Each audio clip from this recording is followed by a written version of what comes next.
नमस्कार दोस्तों, स्वागत है आपका हमारा यूट्यूब चैनल स्मार्ट रिफाइनरी वाला में।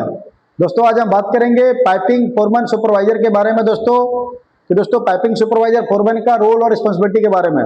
दोस्तों इस वीडियो को मैं टोटल 2 पार्ट में बनाऊंगा। दोस्तों एक पार्ट दोस्तों उसका रिस्पॉन्सिबिलिटी के बारे में, दूसरा दोस्त कि वो काम क्या करता है और काम होता कैसे है उसके बारे में। तो दोस्तों ये पहला वीडियो सुपरवाइजर के लिए। दोस्तों इसमें मैं बताऊंगा उसका रिस्पॉन्सिबिलिटी होता क्या है सुपरवाइजर और फोरमैन का। दोस्तों आप कोई भी इंटरव्यू देने के लिए जा रहे हैं दोस्तों, तो ये आप वीडियो देख के जाएंगे दोस्तों, आपको बहुत ज्यादा हेल्प मिलने वाला दोस्तों इस वीडियो से पाइपिंग सुपरवाइजर और फोरमैन के लिए। तो दोस्तों पाइपिंग फोरमैन और सुपरवाइजर होता क्या है दोस्तों, उसके बारे में दोस्तों यहाँ पे दो तीन लाइन में, 2-3 सेंटेंस में दोस्तों इसके बारे में मैं बता रहा हूँ। दोस्तों लिखा हुआ है दोस्तों मैंने अपने से बनाया दोस्तों, आपको ये अच्छा लगेगा दोस्तों, आप इसको स्क्रीनशॉट भी दोस्तों ले सकते हैं। दोस्तों सुपरवाइजर और फोरमैन ये दोस्तों इसका मेन जो रोल होता है दोस्तों, रोल और रिस्पॉन्सिबिलिटी दोस्तों अलग है। रोल क्या है इनका कि क्लाइंट, इंजीनियर और कंस्ट्रक्शन साइट दोनों के बीच में दोस्तों ये पुल का काम करते हैं, मतलब ब्रिज का काम करते हैं।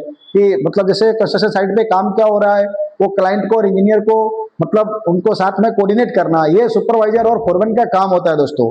तो दोस्तों आप चाहे तो इसका स्क्रीनशॉट ले सकते हैं। दोस्तों अब मैं बताता हूं कि इसका रिस्पॉन्सिबिलिटी क्या होता है दोस्तों सुपरवाइजर और फोरमैन का। दोस्तों सुपरवाइजर का रिस्पॉन्सिबिलिटी देखिए दोस्तों, प्रोजेक्ट का प्लानिंग करना दोस्तों, रिसोर्स के बारे में जानकारी रखना दोस्तों, टेक्निकल भी उनके पास कुछ जानकारी होनी चाहिए, टेस्टिंग क्लियरेंस का दोस्तों उसके बाद में उनको मैनेजमेंट की भी मतलब जानकारी होनी चाहिए दोस्तों। ये सब अलग अलग तरीके से दोस्तों उनके बारे में बताया गया दोस्तों कि सुपरवाइजर को क्या क्या जानकारी होनी चाहिए। रिस्पॉन्सिबिलिटी मतलब रोल मैंने बताया कि रोल ये है, रिस्पॉन्सिबिलिटी उनके बहुत सारे दोस्तों, ये कुछ उसके लिए मैंने समरी बनाया दोस्तों 1 2 3 4 5 6 दोस्तों, ये सुपरवाइजर के लिए दोस्तों। ठीक उसी तरीके से दोस्तों ये फोरमैन का है दोस्तों फोरमैन और सुपरवाइजर में ये दोनों में अगर डिफरेंस देखा जाए तो मैं पहले से स्लाइड पे आता हूं दोस्तों। सुपरवाइजर जो क्या करता है दोस्तों, ये डेली और वीकली मंथली जो काम होता है दोस्तों उसका ये मॉनिटरिंग करना, उसके बारे में जानकारी रखना, उसके एक्टिविटी को समझना। और ये मैंने पहले बताया कि इसका काम है दोस्तों यहाँ मतलब साइड से लेके क्लाइंट तक के बीच में दोस्तों कोऑर्डिनेट करना, मतलब मेन काम इसका कोऑर्डिनेट का ही है दोस्तों। जो फोरमैन होता है दोस्तों, जो इंडिया में ऐसा कोई डिजिग्नेशन नहीं है पाइपिंग फोरमैन को लेके, बट ये बाहर के कंट्री में जैसे गल्फ कंट्री में सऊदी, दुबई, कतर, बहरीन और या यूरोप कंट्री में रोमानिया, पोलैंड ऐसे कंट्री में दोस्तों पाइपिंग फोरमैन एक डिजिग्नेशन बनाया गया दोस्तों। उसका जो काम होता है वो क्लाइंट से और कंस्ट्रक्शन साइड पे उसका कोई ऐसा मतलब कोऑर्डिनेशन का कुछ काम नहीं होता, उसका काम होता है कम्युनिकेट करना किसके साथ में दोस्तों, वर्कर के साथ में, जो डायरेक्ट काम हो रहा है ना उसके साथ में। उसके जो भी मतलब रिपोर्टिंग होता है वो सुपरवाइजर के पास होता है, उसका काम है जैसे कि वेल्डर, फिटर, ग्राइंडर, उन लोग को काम देना, उन लोग को काम को डिवाइड करना, उनके काम के बारे में जानना, कैसे काम हो रहा है, क्या वो मेजरमेंट सही ले पा रहे हैं, नहीं ले पा रहे हैं वो समझना, क्या उनके पास टूल्स स्ट्रक्चर्स की कमी है, उनके पास कुछ मटेरियल का शॉर्टेज हो रहा है, ये सारी चीजों को मॉनिटरिंग करने के लिए फोरमैन रखा जाता है दोस्तों। फोरमैन मेनली सर ऐसे मतलब 1 से 2 ग्रुप को दोस्तों हैंडल करता है, बट फोरमैन सुपरवाइजर है वो ऐसे 2-3 फोरमैन को हैंडल करता है दोस्तों। तो दोस्तों ये रिस्पॉन्सिबिलिटी थी दोनों जो फोरमैन और सुपरवाइजर के लिए। अब दोस्तों आते हैं इसके बारे में दोस्तों अब आते हैं दोस्तों कि उनके बारे में टेक्निकल कुछ क्वेश्चन के बारे में दोस्तों।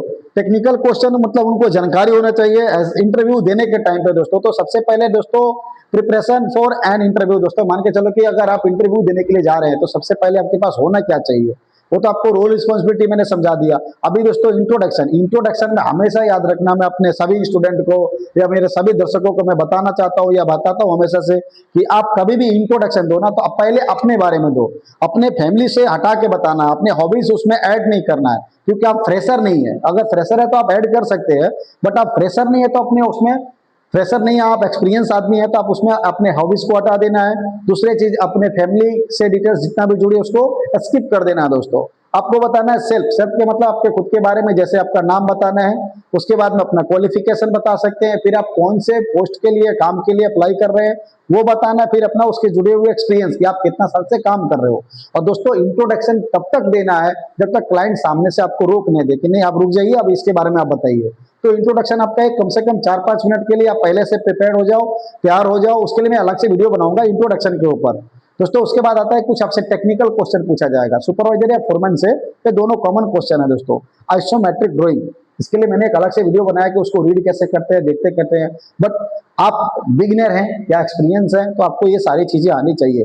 बी रेडी टू एक्सप्लेन, मतलब आप पहले से तैयार होना चाहिए कि आइसोमेट्रिक ड्राइंग आपके सामने रखा जाएगा तो आपको उनके पूछने से पहले, जैसे आपके सामने आइसोमेट्रिक आएगा तो आपको बिल ऑफ मटेरियल बता देना है, सिंबल बता देना है, डायरेक्शन बता देना है, मटेरियल कोड बता देना है, ओरिएंटेशन बता देना है, डायमेंशन, डायरेक्शन, हर चीज आपको एक्सप्लेन खुद से कर देना है ताकि उनके बाद में कुछ क्वेश्चन उससे जुड़ी ना करे।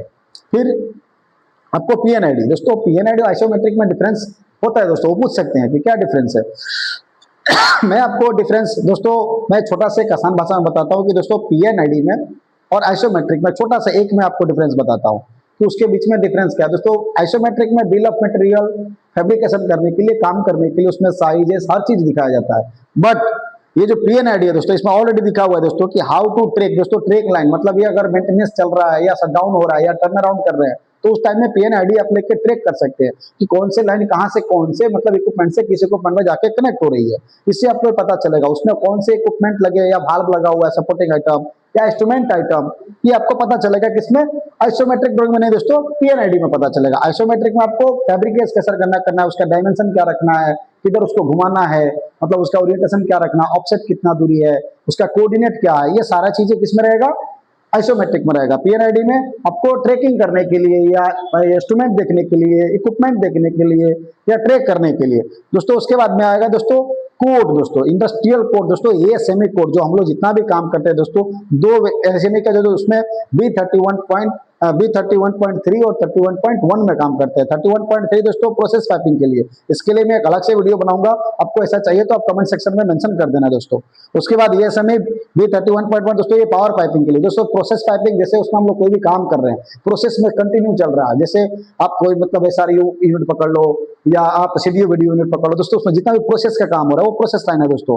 पावर लाइन दोस्तों इसका अलग मीनिंग हो जाता है दोस्तों। अब आते हैं दोस्तों भाल्व, दोस्तों भाल्व के बारे में आपको जानकारी बिल्कुल होना चाहिए। क्यों होना चाहिए दोस्तों, ये पार्ट अलग है बट पाइपिंग में इसलिए होना चाहिए कि पाइपिंग का सपोर्टिंग आइटम है।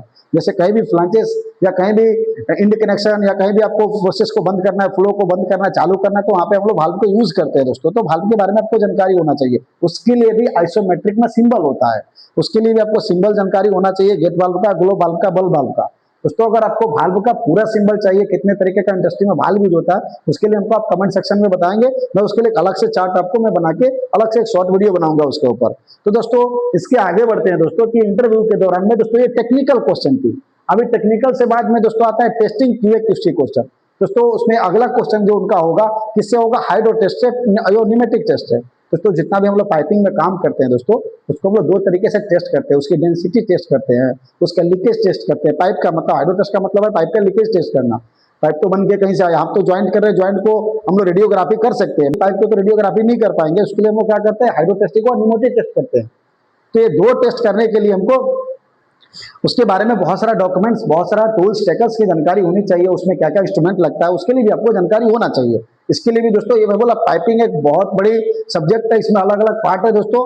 मैं मेनली बताता हूं दोस्तों कि आपको हाइड्रो टेस्ट और न्यूमेटिक टेस्ट, मतलब न्यूमेटिक टेस्ट मतलब जो एयर से टेस्ट करते हैं, हाइड्रो टेस्ट मतलब जिसमें वाटर से टेस्ट करते हैं, उसमें अलग अलग तरीके का सर्विस होता है, अलग अलग तरीके से वाटर भी होता है दोस्तों।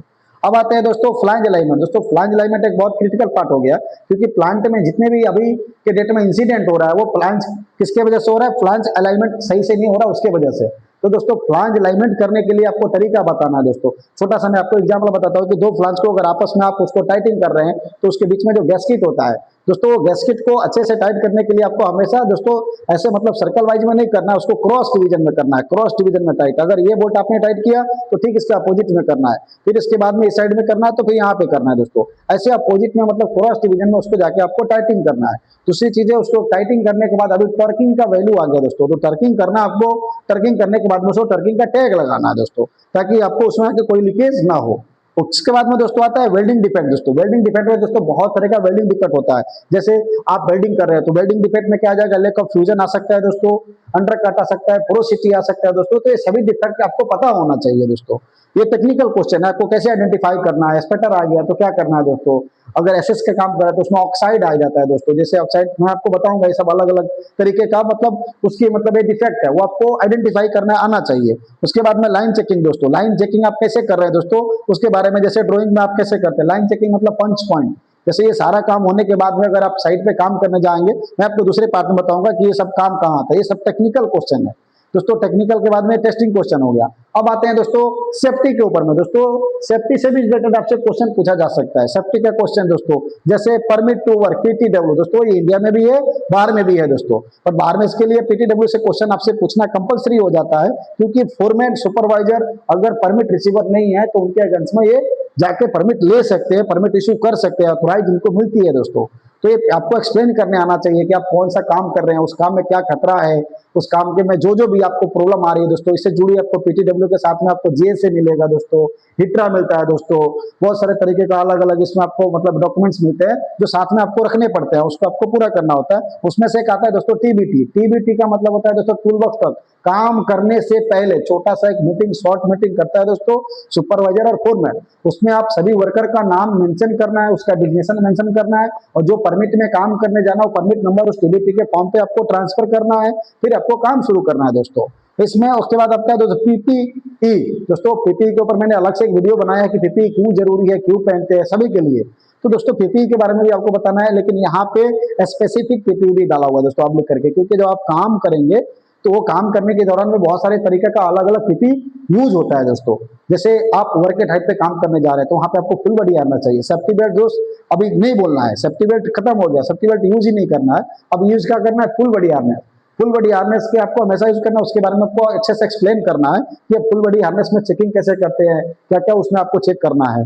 ठीक है दोस्तों, ये सारी चीजें आपको हो गई दोस्तों। 3 तरीके का क्वेश्चन, ये 3 तरीके का क्वेश्चन आपको अलग से चाहिए। सेफ्टी के और भी क्वेश्चन चाहिए, या आपको टेक्निकल क्वेश्चन चाहिए, चाहे आपको टेस्टिंग से कोई रिलेटेड क्वेश्चन हो दोस्तों, तो आप मुझे कमेंट सेक्शन में बता सकते हैं दोस्तों, मेंशन कर देंगे।